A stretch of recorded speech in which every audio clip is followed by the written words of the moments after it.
suction pads on his hands, and he goes, and he grabs onto the wall like that. Goes. Yeah. That's your job, sis. Good job. Oh, that's an awesome green. Okay, so you got P. What comes next after P? R-E. With our creative curriculum, you have 6 weeks where you study different topics, and then they'll change throughout the year. Right now, we're in clothing. So when we're looking at clothing, it can start as simple as the fine motor skills that it takes to zip zippers and button jackets, to clothing you would wear depending on the weather, what types of clothing you would wear depending on an occupation. So there's a lot of really cool opportunities to explore different areas, even though the topic sounds pretty basic. Learning through play, it sticks more with the kids because they really don't realize that they're learning as much, but as a teacher, we know that they're learning, and it's awesome for them to enjoy their activities that they're doing, as well as having fun. How do they move in the water?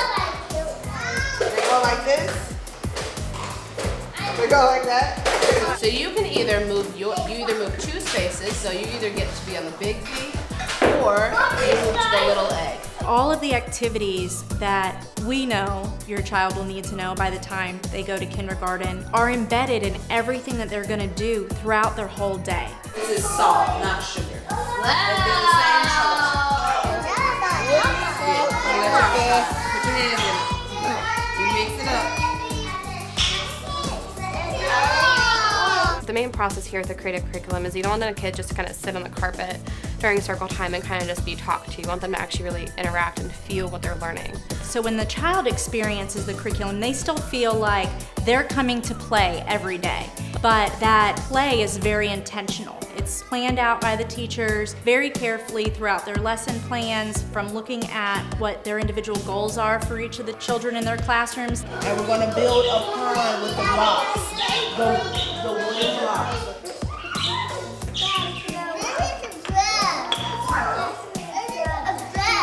A bridge. Making sunglasses or making books for your mom, and you get to make it. And if a kid cuts out an object and it's like, hey, I like this, oh, that's so awesome, let's give it to mommy. And it's like, they are making their own decisions, they're making their own choices. And then we have a cooking room. So if they're in a cooking activity, they're not realizing that they're still actually learning math and measurements.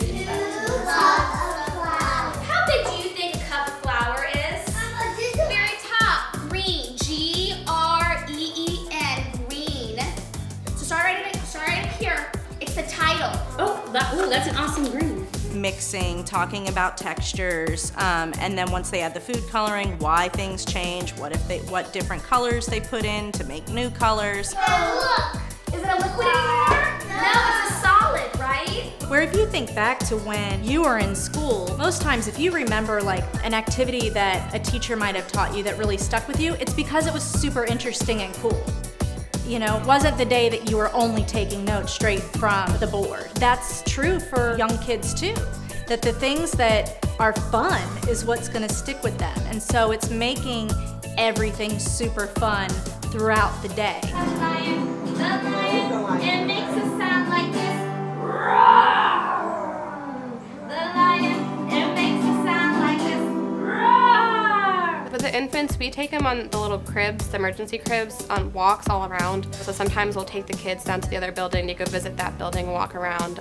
We can take the older ones to the garden area that we have, and they can go see the different fruits and vegetables that are growing in our garden for that season. 4 huge garden boxes over at this school, and then they have 2 at the other. Everything from the beginning of planting the seeds, to watering it and taking care of it, to when we're actually ready to harvest. Why is the seedling bigger than the seed? What does the seedling have? A plant. It's a plant, and it has dirt, and it has a stem. The soil on top is kind of white, isn't it? Why is the soil underneath dark?